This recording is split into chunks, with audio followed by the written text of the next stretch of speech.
con el número 37, la revista Relatos e Historias en México inicia el 4º año de su andadura. Esto significa que celebran su 3er año y en el mes de septiembre, mes de la patria, para decirlo con los clásicos, dedican la portada a tratar por qué se llama México, por qué México se llama México.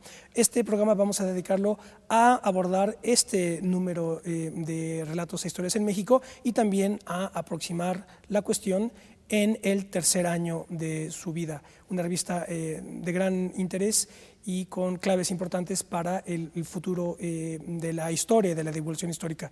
Quédese con nosotros, esto es Plaza de Armas.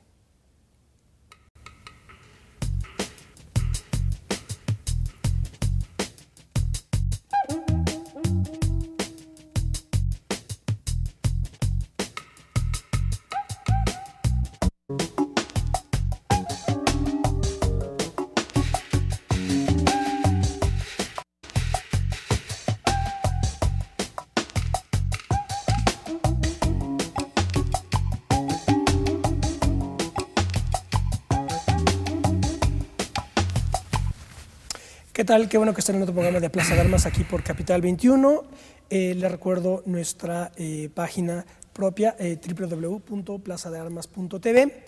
Y también les recuerdo nuestro correo electrónico para que se pongan en contacto con nosotros, plazadearmas21@gmail.com. Bueno, tengo el gusto de saludar a Alberto Sánchez. Él es editor fundador y el editor actual de revistas Relatos e Historias en México. ¿Qué tal, Alberto? Gracias, ¿cómo estás?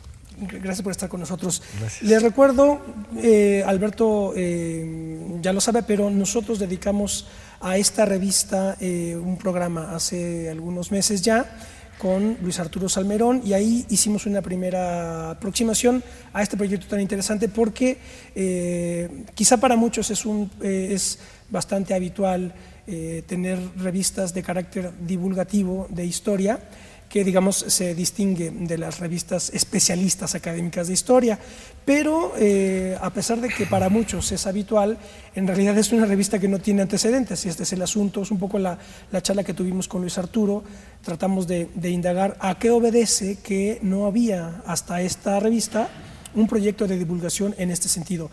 Pero, como lo dije en la introducción, además cumplen ya 3 años con el número 37 y lo dedican a, bueno, septiembre, mes de la patria. Entonces, un artículo interesantísimo de Alfredo Ávila Rueda, ¿por qué se llama México? ¿Por qué no, Alberto, abordamos este número y luego ya nos ponemos otra vez a cuestiones históricas y de las coordenadas del proyecto? Explícanos un poco el contenido de este número. Quisimos para la edición de septiembre, que es el 3er aniversario, abordar un tema, uno de los temas centrales de la formación nacional, de la formación del Estado mexicano, de lo que llamamos la patria, la nación. Quedan muchas cosas sueltas realmente en el conocimiento general de lo que es México. Alfredo Ávila es uno de los grandes especialistas de este periodo de la historia. Él es investigador de la Universidad Nacional, del Instituto de Investigaciones Históricas. Acaba de terminar su periodo hace poco como subdirector académico del instituto, las áreas de posgrado y de investigación. Entonces le pedí a Alfredo, quien es uno de los colaboradores asiduos de la revista, este artículo, este ensayo, donde hay 2 aspectos que queríamos divulgar. En este caso abordamos exactamente esto: ¿por qué México? Y Alfredo creo que hace un artículo muy interesante, con gran erudición, verdaderamente en un relato muy ameno también para el público, porque nos enteremos por qué se llama México. Y una de las cosas que había que aclarar, o que se aclaran incluso en el artículo, y que es un error en el que caemos normalmente todos los mexicanos, es pensar que México siempre ha existido. Claro. ¿Sí?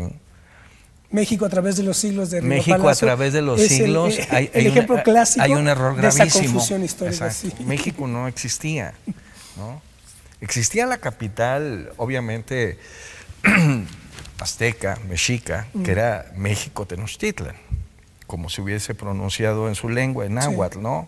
México, probablemente. Bueno, existía México y se conocían todavía hasta la época de la independencia los mexicanos como los habitantes de la Ciudad de México y por extensión aquellos que hablaban el idioma mexicano. Es decir, náhuatl. El náhuatl. Pero no todos los que hablaban náhuatl eran mexicanos. Los tlaxcaltecas no eran mexicanos y hablaban náhuatl, ¿no? Se hablaba náhuatl también en estas zonas de acá de Hidalgo, Querétaro, toda esta región hasta la frontera con Michoacán probablemente. Más bien, sí se hablaba. Y se hablaba en otras regiones, también en Guerrero y tal, pero no todos eran mexicanos. Entonces realmente los mexicanos eran los habitantes de la cuenca, lacustre, en donde estaba la capital Tenochtitlan. Ese reino, como le llamaban los españoles también, y que fue el que se conquista, desde que llega a Veracruz Cortés, su interés está en conquistar aquel reino del que escuchó hablar en Veracruz cuando llegó, Tenochtitlan. Y entonces empieza a haber toda una serie de confusiones de lenguaje a través de los siglos, ¿sí? Respecto a lo que era el Reino de México, que era un modo coloquial de decirlo en Europa, y lo que era Nueva España, el virreinato. Pero Alfredo también nos explica dónde comienza el virreinato de Nueva España y dónde termina. Esas fronteras aparecen, o sea, son bastante, no solo se movieron en la historia, sino que además son muy indefinidas. De tal modo que cuando llega la independencia y a partir de los primeros proyectos, desde el plan de Iguala en el 21 de Iturbide, y hasta que el Congreso Constituyente en el 23, a fines de 23, después del derrocamiento del Imperio de Iturbide, se organiza el Congreso Nacional para redactar una constitución nacional, ya el Estado, la patria, el país. Nunca se preguntaron, o sea, no hubo una discusión específica cómo se va a llamar esto. Eso es lo que nos explica. Entonces es maravilloso, porque entonces empezaron a aparecer todos los modos en que los mexicanos, los intelectuales, los insurgentes, las élites, todo el mundo, ¿cómo llamaban a esta cosa? ¿Me entiendes? Los novohispanos no se llamaban a sí mismos novohispanos también. ¿Me entiendes? Los mexicanos eran los que vivían aquí, pero los yucatecos eran yucatecos, los tamaulipecos eran tamaulipecos, los oaxaqueños eran oaxaqueños, los jaliscienses eran jaliscienses, pero ellos no eran mexicanos. Y todo el mundo decía, los mexicanos son aquellos que están allá, en la Ciudad de México. En la ciudad, sí. Y entonces va siguiendo el rastro precisamente de estos nombres, de esta palabra, y por lo cual también las aspiraciones que tienen los insurgentes. Desde Miguel Hidalgo, que empieza a hablar de la independencia de América, de los americanos. Aparece con Morelos la América septentrional. ¿Me entiendes? Pero cuando empiezan a hacer los primeros congresos, los congresos de Apatzingán, por ejemplo, se menciona cuáles son los territorios de esta América septentrional que se va a liberar, pero no aparece Chihuahua, o Texas, o California. ¿Entiendes? Estas provincias internas que se llamaban en la Nueva España no aparecen porque no es México. O sea, eso no es. ¿Dónde termina? ¿Dónde está? A pesar de los tratados que había firmado en 1819 la corona con los Estados Unidos, ¿no? Entonces, ¿y Guatemala era parte o no era parte? Y Centroamérica, que son territorios que son países que se liberan después de la independencia. Entonces, el nombre y lo nombrado es bastante ambiguo todavía en la Constitución. Claro. ¿Sí me entienden? Aparte de que había algunos como Fray Servando que quiere que esto se llame Anáhuac, que decía que la pretensión de Fray Servando era vincularla con la palabra hebrea Messi, que es Mesías, de tal suerte que México significara donde está o donde es adorado Cristo, y mexicano, por tanto, es lo mismo que cristiano. Esa es una de las conclusiones a que llega Fray Servando, ¿no? Aunque él arranca siempre de la etimología que había puesto Clavijero y piensa que México, bueno, es el lugar de la luna, ¿no? ¿no? El Mestli. Pero para él viene la recuperación de los nombres prehispánicos, que efectivamente son toponímicos, incluso tienen su glifo y todos significan lugar de, y entonces el nombre prehispánico siempre refleja lo nombrado, lo que es. Fray Servando suponía que eso iba a ocurrir con la independencia.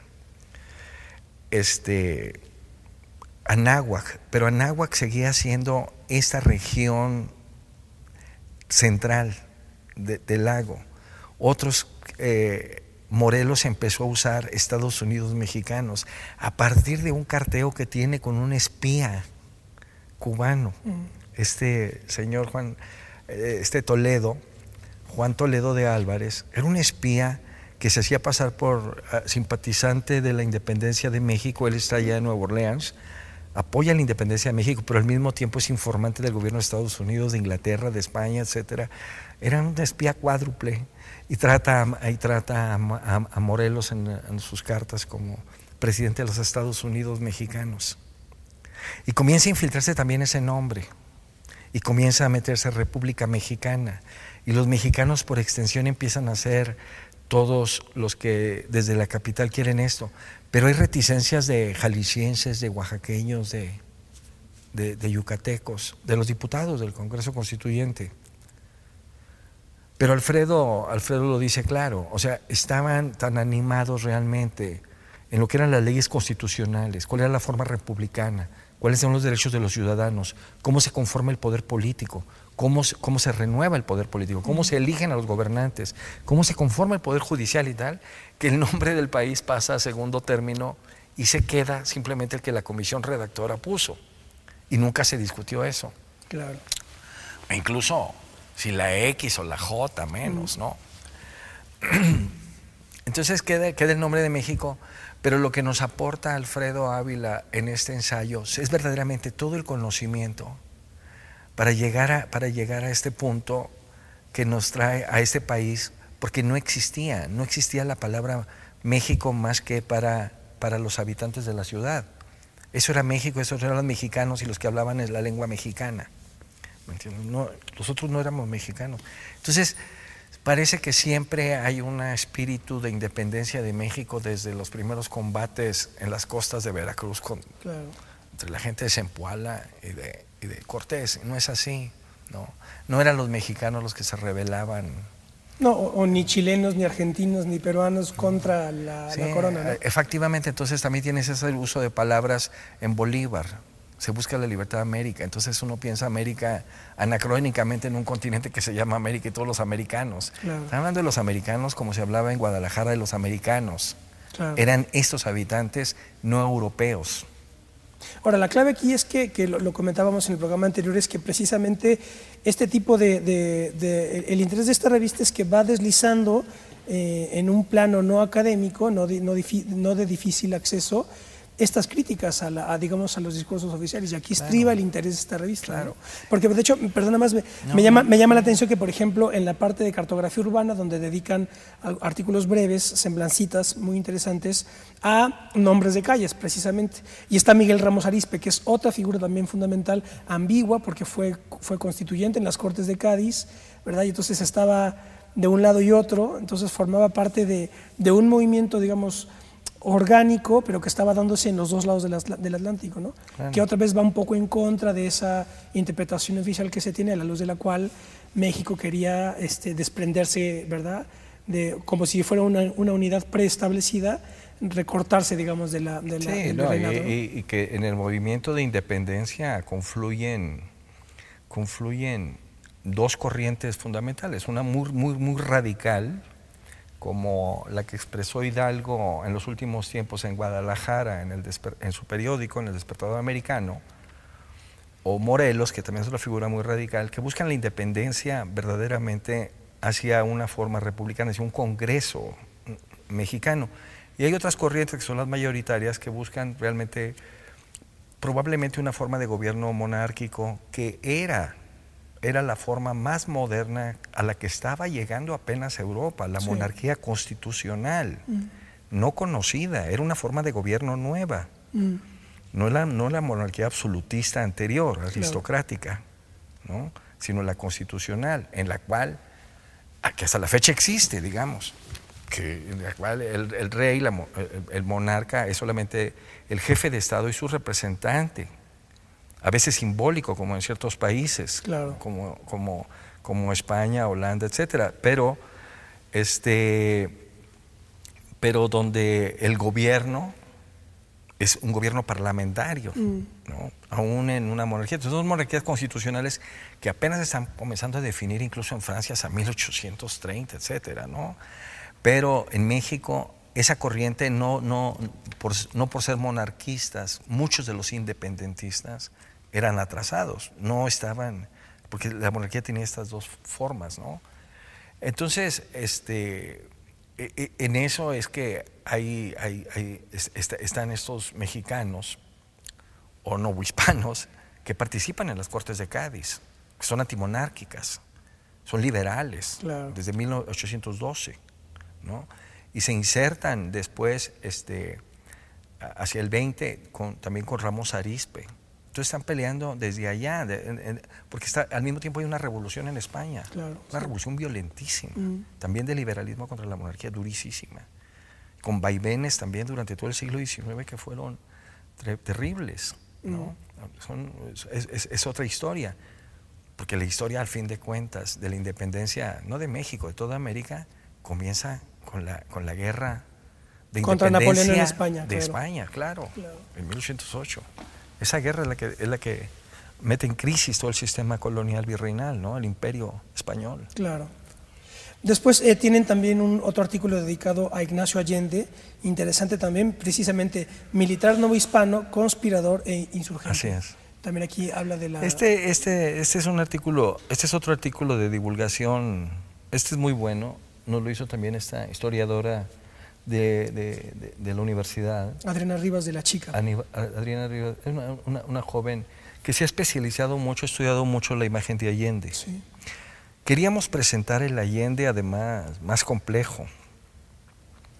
No solo, o sea, siempre lo vemos a veces como el número 2 de Hidalgo, el jefe militar y el otro el jefe civil de una insurrección. Allende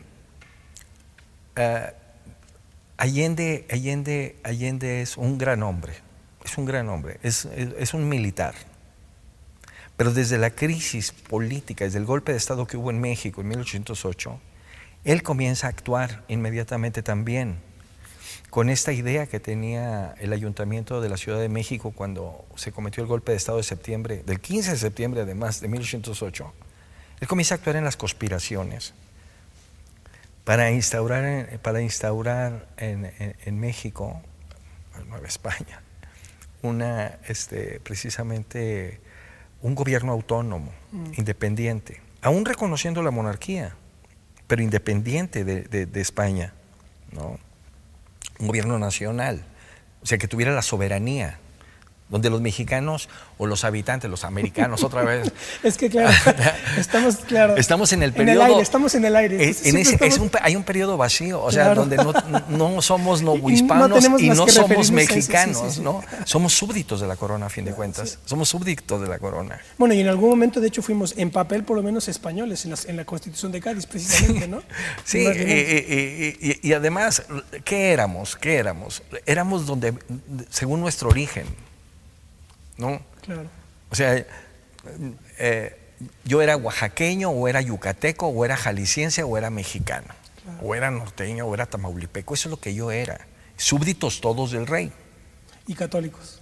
No, católicos era... Claro, esa era era normal, o sea, es como ser occidental, o laico, qué sé yo, ¿no? O sea, eso no lo podemos ni criticar ni decir, sino simplemente era una forma de la cultura contemporánea del momento. Era un modo de ser, un modo de pensar. No había de otra, ¿no? No existía el ateísmo, pues. Existían los herejes. Claro. Pero, y ni siquiera eran referidos al ateísmo los herejes, ¿no?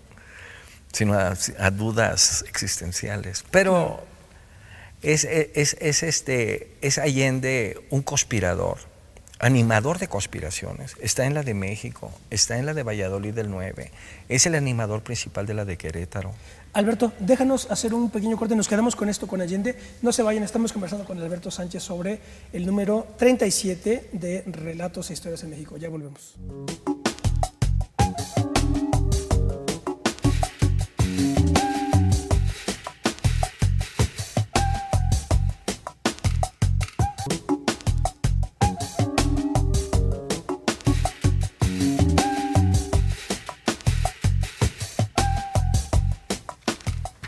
Bueno, ya estamos de vuelta, esto es Plaza de Armas. Déjenos recordarles nuestra página propia, www.plazadearmas.tv, y también nuestro correo electrónico plazadearmasc21@gmail.com. Les recuerdo que en la página plazadearmas.tv están todos los programas. Nosotros llevamos trabajando alrededor de 3 años con Capital 21 y en la página ustedes pueden mirar desde el programa 1 hasta el programa del día de hoy. Y así que bueno, pues esperamos que también, si tienen a bien tener algún comentario para con nosotros, pues que nos lo hagan saber en nuestro correo electrónico. Estamos conversando con Alberto Sánchez, él es editor de Relatos e Historias en México. Plaza de Armas es un proyecto que tiene, uno de los propósitos fundamentales es privilegiar la perspectiva histórica para abordar, digamos, la política en un sentido. Mariátegui decía, ¿no? La política es la trama de la historia.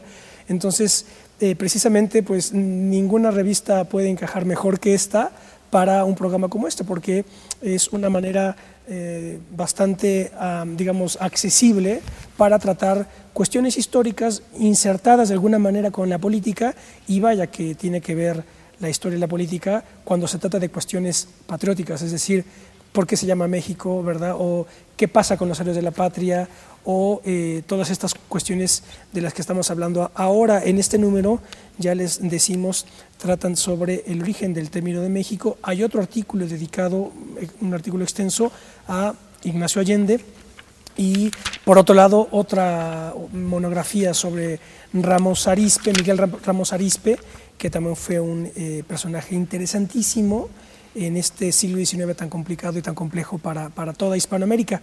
Pero bueno, creo que nos quedamos con lo de Allende. Me comentaba Alberto el dato que creo que no está en el artículo, de que Allende quiso atentar contra Hidalgo mismo, ¿no? Sí, tenían diferencias. Una cosa, ahora que mencionabas la historia y la relación con la política, o sea, nosotros cuando estamos publicando, permíteme este paréntesis, sí, claro. Publicamos los artículos como aquí vas a ver, por ejemplo, la intervención del presidente Lascurain durante 45 minutos en la transmisión del poder de Madero a Huerta en 1913, o la Guerra Francesa, que está entre las guerrillas de Nicolás Romero en Michoacán en 1865, o en esos territorios. Lo que nosotros intentamos en los artículos que se refieren a la política es mostrar todos los cauces que siguió la formación del Estado moderno. Cuando hablamos también de los constituyentes, no estamos hablando de los héroes o solamente mostrando hombres de carne y hueso como la gente quiere, pero no solo lo hacemos porque lo quiere, sino porque son las investigaciones que provienen de los centros de investigación, del Colegio de México, del Colegio de Michoacán, de la Universidad Nacional, de las otras facultades de la Universidad Metropolitana, etcétera, etcétera, etcétera. El Instituto de Antropología, por cierto. Sino, mostramos la historia, pero la gente va entendiendo de dónde vienen incluso todas las formas actuales. O sea, en el Estado, entre rupturas y continuidades, se van encontrando las ideologías y los modos en que las élites políticas implementaron siempre un proyecto, porque no nacieron de un día para otro, sino que heredan ideas y estructuras y sigues, ¿no? Esto es, y cuando se empieza a entender de este modo la historia, entonces uno puede entender el choque que tuvieron Allende e Hidalgo durante la guerra, durante esos cortísimos pero intensos 6 meses. Y realmente fueron de septiembre a enero, esos 4 meses de intensísima vida de don Miguel Hidalgo y de esta insurrección que es de las más grandes que ha habido en la historia mundial, la más grande, por cierto, de toda Hispanoamérica, de todas las insurrecciones libertarias que se sucedieron en el continente con la crisis del Imperio Español. La mexicana, otra vez, claro. la de los americanos, la de los americanos de la Nueva España, por decirlo correctamente, fue la más, fue la más tumultuosa.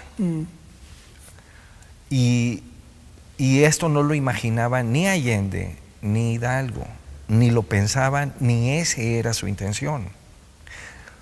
Cuando estaban conspirando, y en este próximo número de octubre traemos unos personajes, aparecerán unos personajes que fueron parte de la conspiración de Querétaro. Digo, además de otros muchos artículos, pero cuando se está dando la conspiración de Querétaro, en estos meses, están preparando armas. Don Miguel tiene un taller de armas por allá en Guanajuato, en San Felipe, otros cercanos también ahí a Dolores. En mismo Querétaro hay un hombre, un comerciante bien, pero está haciendo armas en la trastienda y está acumulando armas. Pero no eran armas para una rebelión, para una insurrección armada. Eran armas para defenderse. El momento en que tomaran los ayuntamientos, sabían que iban a tener una reacción militar contraria, exactamente como ocurrió en el Distrito Federal, en la Ciudad de México, en septiembre de 1808, cuando el Ayuntamiento de la Ciudad de México, al conocer las noticias de España, declara la soberanía del ayuntamiento. Y viene un golpe de Estado. Y son asesinados entonces licenciado Verdad. El licenciado Verdad, los mercedarios, etcétera, toda la gente que participó, bueno, no todos, 3 o 4 cabecillas del ayuntamiento, diputados. No iba a ocurrir de nuevo, entonces, al tomar los ayuntamientos, habría tropas populares de defensa frente a una reacción. Y precisamente por eso se había coludido también un capitán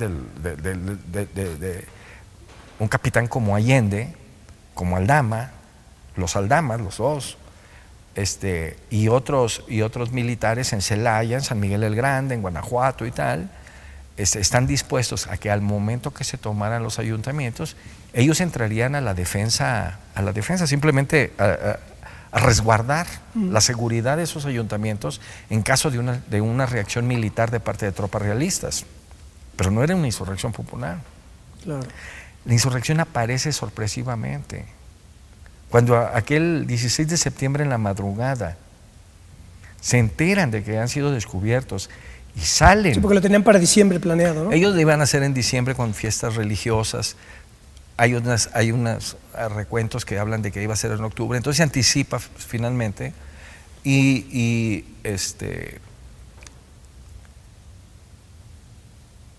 tienen que tomar la decisión esa madrugada del 16. O escapan y se vuelven prófugos. O se rebelan en ese momento.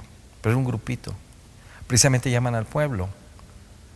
No sabemos qué le dijo exactamente don Miguel a ese conjunto de personas que llama y llegan a las 10:30, 11 de la mañana a la iglesia. Pero antes de eso probablemente le dijo a todos los allegados, porque en la madrugada comenzó el movimiento, sacar a los disidentes que estaban en prisión, arrestar inmediatamente a los españoles que mandan en el pueblo, ¿no? Tomar inmediatamente la población. Entonces, ¿qué les ha de haber dicho? Vienen por nosotros. ¿Están con nosotros, sí o no? ¿No? Sale un grupo de gente. En la plaza dice, el que me siga le voy a pagar $1 que venga a caballo y 50 centavos el que venga a pie o algo así. $1, ¿no? 8 reales. Etc. Y sale aquella tropa. Y salen el 16, pero sí sabemos que van pasando por los pueblos sin trabar combate. Las tropas realistas empiezan a fugarse, se le unen otros realistas de las tropas en San Miguel y tal, pero sabemos que al mes ya eran 50,000. Cuando llegan a fines de octubre a las puertas de la ciudad, aquí en la Marquesa, ya eran 80,000 hombres. Pero cuando hablamos de 50,000, 80,000 hombres en un país de 7 millones, Hagamos las proporciones, estamos hablando de un ejército de 800,000 hombres actualmente, claro, o de 1 millón o 2 millones de personas. ¿Te das cuenta?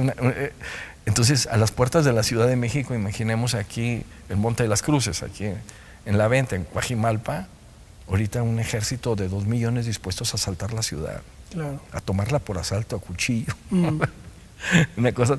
Y precisamente en ese combate del Monte de las Cruces, donde es el primer combate que traban las tropas de Hidalgo, hay una masacre de indígenas ahí.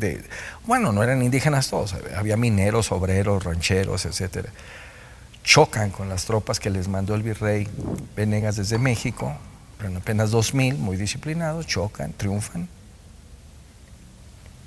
Y ante los resultados, el día 30 de octubre, don Miguel se pone a pensar, allí, aquí en la Marquesa, allí en los bosques, con la tropa estacionada, después de haber triunfado en la noche de ese día 30, en la mañana,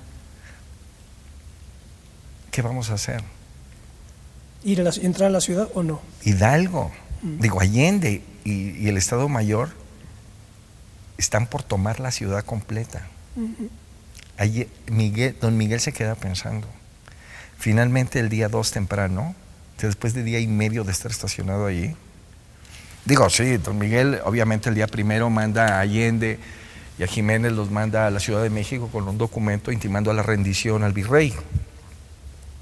Pero no, ni los dejan entrar, o sea, llegan a la garita, por Tacubaya, algo así, los detiene el ejército, esperen, vamos a ver, y el virrey dice, mándenlos al diablo.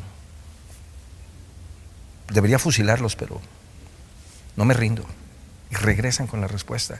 Y don Miguel piensa. Entonces dice, regresémonos. Y ahí hay un conflicto con Allende, un conflicto abierto.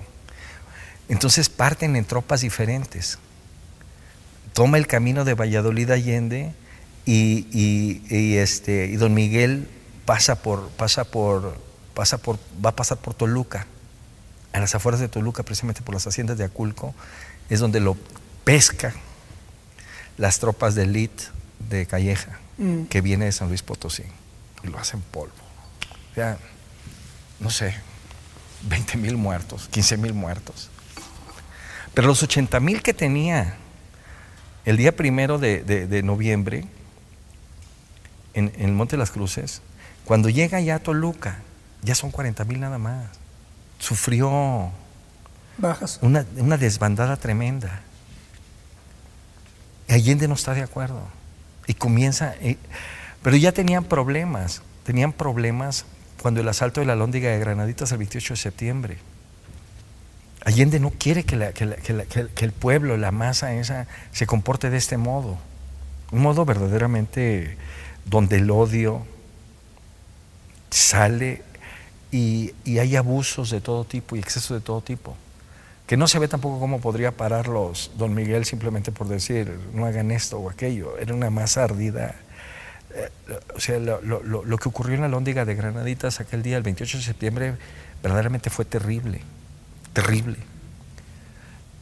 Pero igual cuando entraron también a Valladolid, a Morelia, hubo también asaltos, violación de los domicilios de los españoles. Verdaderamente cosas que 50,000 personas en un pueblo de, no sé, de 3,000, 4,000 almas, ¿te imaginas lo que es aquello? ¿Sí me entiendes? Claro. O sea, era una cosa, era un tsunami verdaderamente terrible y con odio pero hay muchas explicaciones históricas al respecto.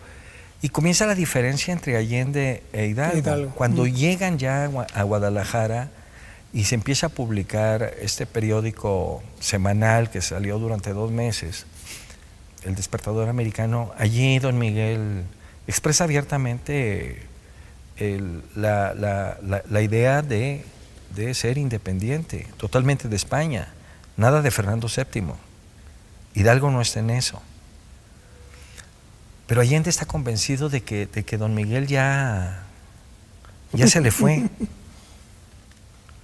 Y entonces él conspira junto con su hijo Indalecio y otro de los capitanes, comienzan, otro de los jefes de los miembros de Estado Mayor, a ver cómo realmente asesinan a don Miguel Hidalgo.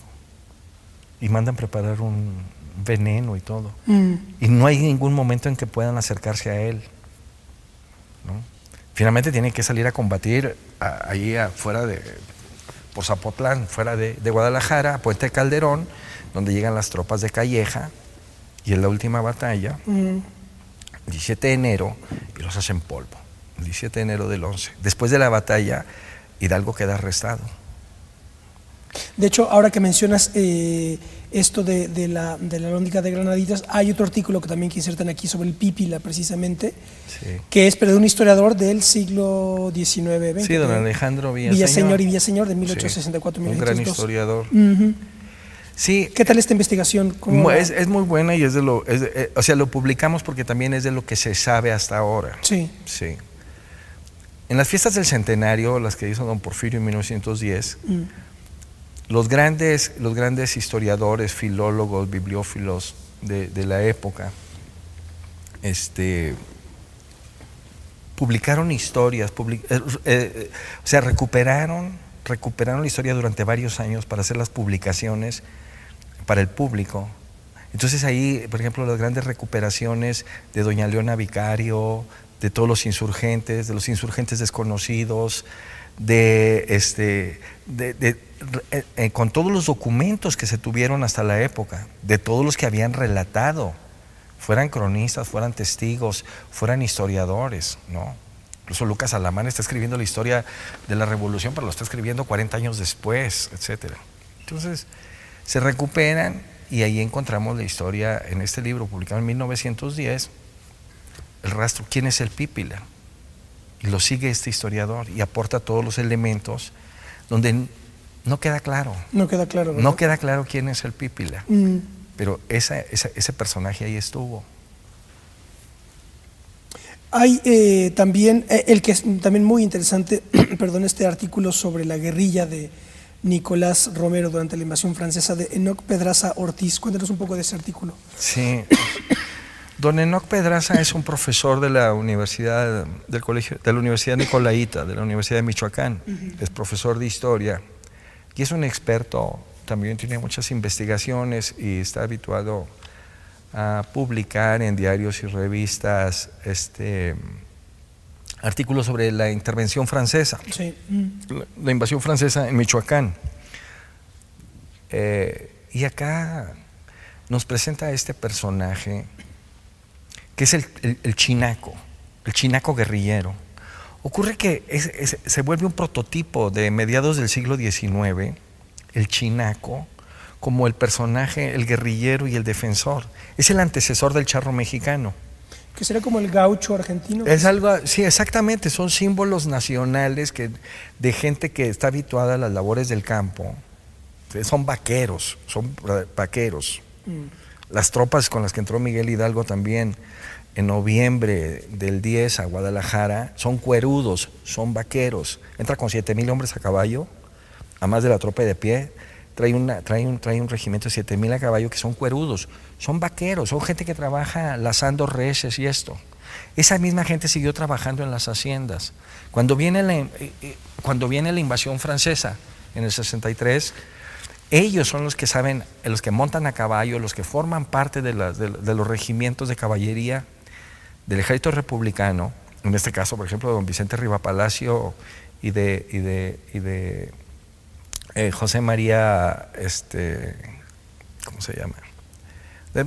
Más bien, él estaba a las tropas de Rivapalacio, de Rivapalacio en la zona de Uruapan, y van, y como son gente de a caballo, claro, ¿sí me entiendes? Tienen esta virtud de formar grupos guerrilleros de caballo y atacan de noche las columnas del ejército francés, los convoyes de avituallamiento. Entonces usan el lazo, usan la lanza, sí, además de las armas de fuego, pero son guerrillas que están hostigando constantemente. De hecho, es una práctica que ya había nacido con la invasión norteamericana y había dado muy buenos resultados en México. Esta forma de combate aparece prácticamente ya en modo muy generalizado en el 47, con la invasión norteamericana, cuando el general Scott viene de Veracruz a México. Tardó un año, porque lo hostigaban las guerrillas, no podía transitar desde Veracruz hacia México con su ejército gigantesco. Claro.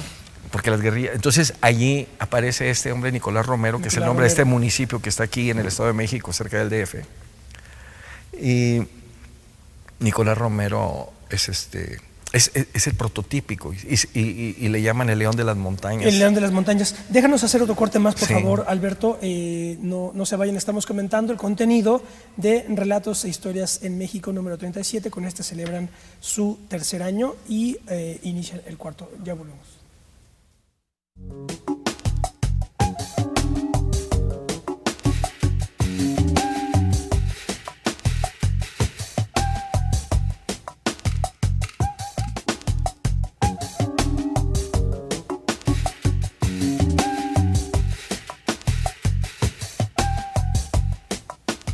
Bueno, ya estamos de vuelta. Este es el tercer bloque de Plaza de Armas. Estamos conversando con Alberto Sánchez sobre este proyecto tan interesante, Relatos e Historias en México. Bueno, hemos comentado pormenorizadamente un poco quizá el núcleo del número, porque como es septiembre, mes patrio, entonces dedicaron varios artículos a Ignacio Allende, bueno, por otro lado, Nicolás Romero, la guerrilla de Nicolás Romero, y también en un artículo interesantísimo de Alfredo Ávila del Instituto de Investigaciones Históricas de la UNAM sobre el origen del término de México. Hay muchos más artículos. Está por otro lado unas muy interesantes, por otro lado una muy interesante entrevista de Elena Bonatosca a Mario Moreno Cantinflas y otros artículos sobre Roosevelt en Monterrey. Esto ya es otra cuestión, cuando Ávila Camacho y Roosevelt tienen que hacer un ajuste, digamos, ahí geoestratégico en el contexto de la Segunda Guerra Mundial, un artículo sobre Lascurain, en fin, muchos, una muy interesante selección de artículos, un espléndido, una pequeña reseña de Andrés Molina Enríquez, pero Molina Enríquez fue uno de los, a mi juicio, gigantes de su tiempo por cuanto a la visión que tuvo para interpretar la dialéctica en la que estaba México en esos momentos. Escribió este clásico que es Los grandes problemas nacionales. Entonces, un gran acierto haber mencionado aquí a Andrés Molina Enríquez. Pero lo que ahora quisiera, para ya cerrar un poco el programa, es pedirle a Alberto que nos haga un comentario ya general sobre este tercer año de Relatos e Historias en México. Como les digo, él es parte de los núcleo fundador del proyecto, y también, como comenté al inicio, pareciera una revista habitual, pero no lo es una revista que no tiene antecedentes, y entonces es interesante cómo con este proyecto están haciendo revisionismo histórico, que luego es muy complicado. En otros contextos, ser un revisionista implicaba incluso arriesgar la vida, ¿verdad? Entonces, yo creo que tiene mucho interés que estén haciendo esta revista de acceso general al público y que están haciendo crítica histórica y revisionismo histórico. Háblenos un poco sobre ya las coordenadas generales del proyecto. No quiero decir que... la intención de la edición es divulgar el pasado mexicano. Así tan grueso y tan burdo como puede escucharse, tan complejo, especialmente es muy complejo. Cuando nosotros hablamos del pasado mexicano, no hablamos necesariamente de la historia en el sentido del pasado escrito, así que la historiografía realmente, porque la gente a veces confunde historia y pasado, ¿no? Entonces, cuando se escribe se vuelve historia, pero no hay una historia. De ahí que también el título de nuestra revista se llama Historias, en plural, porque creemos que no hay un modo, no puede haber un modo de interpretarla, de verla, porque son tantas, como en el presente, tiene tantos desemboques, el mismo presente que estamos viendo hoy, este día, esta semana, esta coyuntura política o cultural o de ideas. Así el pasado, entonces nosotros queremos a los apasionados de la historia entregarles lo mejor de las investigaciones que se produce en los centros de investigación especializados que hay en México. Que por su cuenta escriben en las revistas especializadas siempre, correspondientes, todos los institutos de investigación tienen sus propias publicaciones, que son verdaderamente formaciones de consensos, de hechos, de interpretaciones y de procesos históricos, ¿no? Procesos históricos no quiere decir necesariamente política, quiere decir la historia también de las modas, de las ideas, de las costumbres.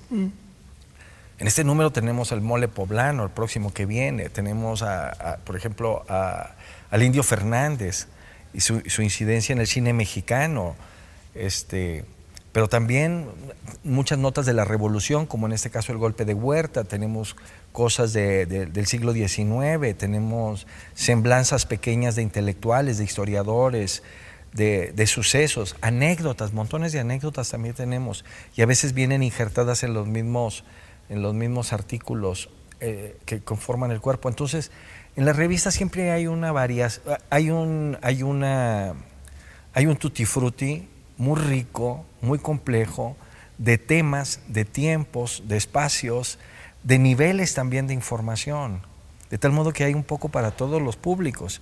Tenemos lectores muy jovencitos, tenemos grandes historiadores que son nuestros lectores. Tenemos no puedo decir yo cuál es el lector, como siempre en la revista se usa. Oye, por cierto, es bastante amplio. Claro, ¿y esto qué tal las cartas de los lectores, precisamente? Esas hablan también de nuestro modo de ser. Están las cartas críticas, las cartas donde le dicen a grandes historiadores, yo no estoy de acuerdo con usted, ¿no? Yo no creo que haya habido un fraude en 1929 contra Vasconcelos. Yo creo que sí, dice el otro. Otro dice, bájenle, Juárez no es así exactamente, no es de bronce, también hizo esto y aquello, y otro responde, etcétera. Y nosotros lo publicamos, no tenemos límite, y por esa misma razón también a los historiadores.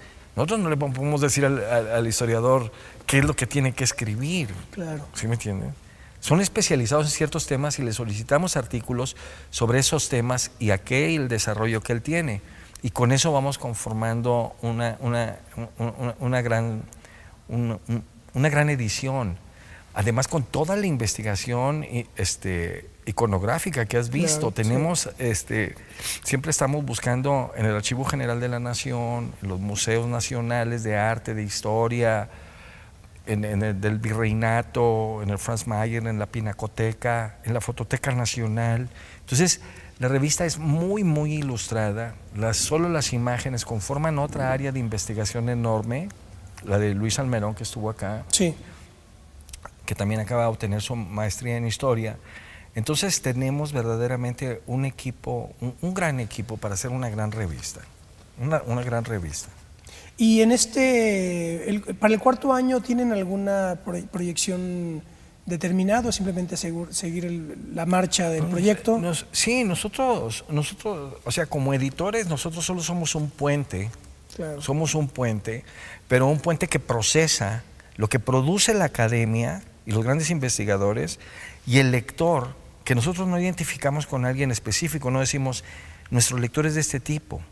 Nosotros decimos, los mexicanos, nosotros solo como editores, por nuestra experiencia, decimos, esto no se conoce bien. ¿Quién conoce a Nicolás Romero? ¿Quién sabe quién es Molina Enríquez? Y pasas todos los días por esa calle, ¿sí me entiendes? Es cierto que el conde de Revillagigedo y el virrey de Revillagigedo fue el mejor gobernante.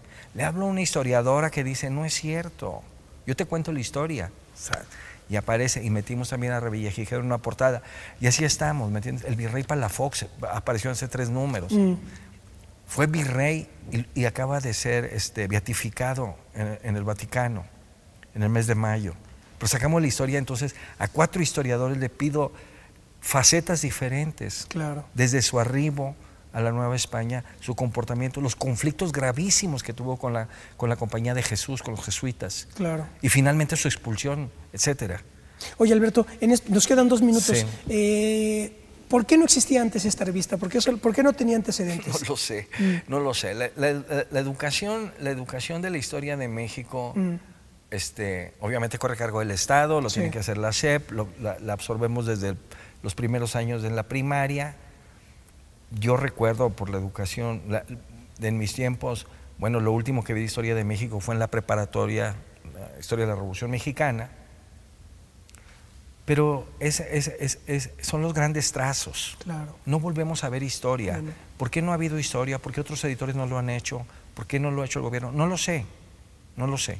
Nosotros lo pensamos y lo montaron. Simplemente dijimos, vamos a explicarle a la gente, más allá de lo que sabe, no sé si es historia oficial o no, sino lo que tenemos son trazos gordos, pinceladas gordas del pasado. Pues vamos a explicarlo con más detalle todos los aspectos. Claro. Sí, porque comentábamos con Luis Arturo que lo que sí ha habido son como revistas literario-cultural-políticas, digamos, ¿no? En fin, Vuelta, Letras Libres, etcétera, Memoria, lo que se quiera, ¿no? Pero nunca una revista de historia, ¿verdad? O sea, una cosa es el enfoque a veces, ¿qué cosa fue la revolución? Entonces el artículo de Aguilar Camín, o el de Krause, o el maderismo y tal. No, nosotros, por ejemplo, ahorita en noviembre vamos a sacar maderismo, su gobierno. Buenísimo. ¿Qué le ocurrió a Madero? ¿Por qué el repudio, por qué el rechazo y por qué el golpe? Alberto, se nos va el tiempo, pero te agradezco muchísimo que nos hayas acompañado. Muchas gracias. A ti, al contrario, muchas gracias. Les recuerdo rápidamente la página de la revista www.relatosehistorias.com.mx y no dejen de llevarse el número 37 en puesto de revistas Relatos e Historias en México. Alberto, muchas gracias. Nos vemos la próxima. Hasta pronto.